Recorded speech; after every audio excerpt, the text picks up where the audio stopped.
C'est toujours dédié pour la fois schéma de Lise Rachel Bat Zareh Viviane.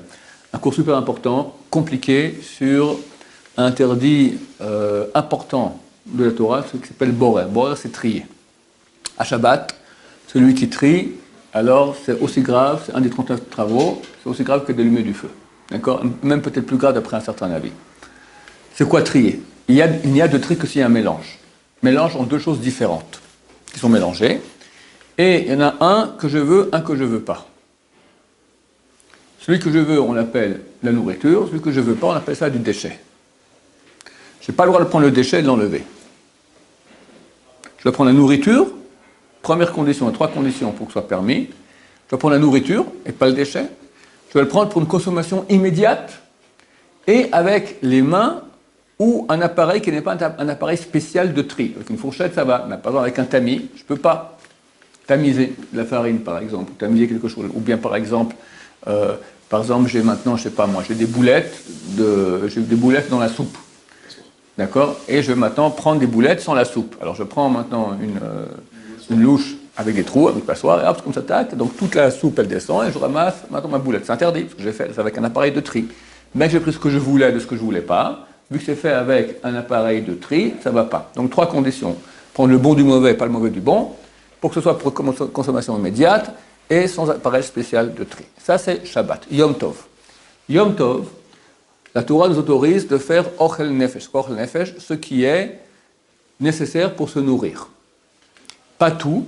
Certaines melachot ont été autorisées, certaines ont été interdites. On peut par exemple passer du feu, on peut égorger. Aujourd'hui, personne n'égorge aujourd'hui, mais c'était permis un temps. Et au niveau du tri, on peut par exemple, on peut pétrir, on peut cuire, d'accord, on peut cuisiner. Toutes ces choses sont permises parce que c'est pour la nutrition.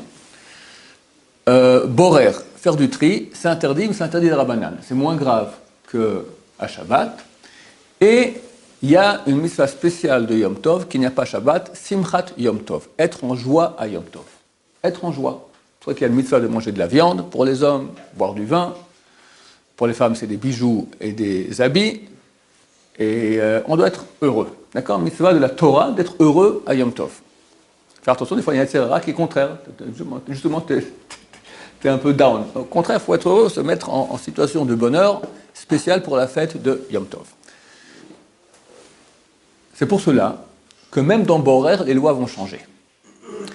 En fait, il y aura 2 cas de figure. Un cas de figure où j'ai une majorité de nourriture dans laquelle il y a des déchets.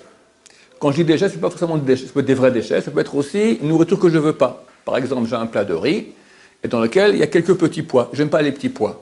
Moi, je vais enlever les petits pois. À Shabbat, je n'ai pas le droit, parce que j'enlève le mauvais du bon. Je vais prendre le riz et laisser les petits pois. Qu'est-ce qui est plus facile ? D'enlever les petits pois, j'ai 5 petits pois dans mon riz, ou d'enlever le riz. Qu'est-ce qui est plus facile ? Enlever les petits pois. À Shabbat, ça interdit ce qu'il a. Interdit d'Oraïta, comme allumer du feu ou pire.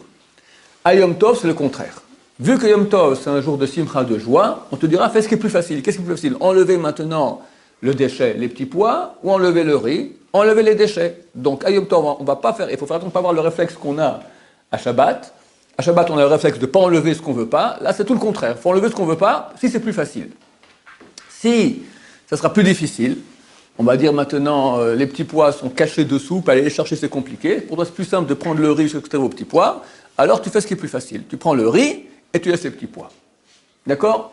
Quand il y a une majorité de nourriture, on fera ce qui est plus facile. Si c'est à égalité, c'est aussi facile d'enlever l'un que l'autre, tu fais ce que tu veux, les deux sont à égalité, donc tu peux faire comme tu veux. Concentrez-vous bien, c'est compliqué. Maintenant, ça c'est le premier cas de figure, j'ai un truc qui est majorité nourriture ou moitié-moitié. Comme maintenant, j'ai un truc qui est majorité déchets. On va dire, qu'est-ce que j'en sais moi ? J'ai maintenant de la salade, d'accord, que je préparais déjà jeudi pour lundi, et le frigo n'a pas marché, la salade, elle est toutes les feuilles sont à moitié brunes, déjà pas belles. Il y en a 2-3 qui sont bonnes. Majorité de déchets, et minorité de choses qui sont bonnes. J'aimerais maintenant prendre ce qui est bon, le trier de ce qui est mauvais. Les bonnes feuilles des mauvaises feuilles. Alors dans ce cas-là, il n'y a pas de problème à prendre le bon du mauvais, parce que c'est le plus facile, n'est-ce pas ? Je vais prendre les bonnes feuilles, des mauvaises. Et comme ça, je dois faire. Il n'y a pas de problème. Maintenant, c'est le contraire. Ça va être, on va prendre un cas où c'est plus difficile de prendre le bon du mauvais. Un cas où j'ai une majorité de déchets, mais c'est plus difficile de prendre le bon du mauvais, c'est plus facile de prendre le mauvais du bon. Dans le cas où on avait une majorité de nourriture, de nourriture et peu de déchets, on avait dit que tu fais ce qui est le plus facile. Donc des fois, ça va te prendre, si j'avais dit le cas où maintenant j'ai beaucoup de riz et quelques petits pois qui sont cachés, c'est plus facile pour moi de prendre le riz, je prendrai le riz. Là où j'ai une majorité maintenant de déchets, dans tous les cas, même quand c'est plus difficile, je dois prendre la nourriture et laisser les déchets. Pour des raisons de mouxé, vu que maintenant j'ai une majorité de déchets, donc c'est tout mouxé, je ne peux pas commencer à prendre les déchets, c'est mouxé. Donc même si c'est plus dur de prendre la nourriture des déchets, je prends la nourriture des déchets. Vous m'avez suivi? Quand majorité de nourriture, on fait ce qui est plus facile. Quand majorité de déchets, on prend toujours la nourriture. Contrairement à Shabbat, où il faut que ce soit une consommation immédiate, à Yom Tov, pas du tout. Je peux maintenant faire un tri le matin pour ce soir, pas pour le lendemain. C'est pas valable. Quand je fais ce soir, c'est un peu avant le coucher du soleil, mais pas besoin que ce soit immédiat. Je peux faire un tri maintenant pendant 2, 3, 4, 5, 6, 7, 8 heures, aucun problème. À Shabbat, c'est complètement interdit. Là, ça va. Baruch Adonai, l'olam, amen, va amen.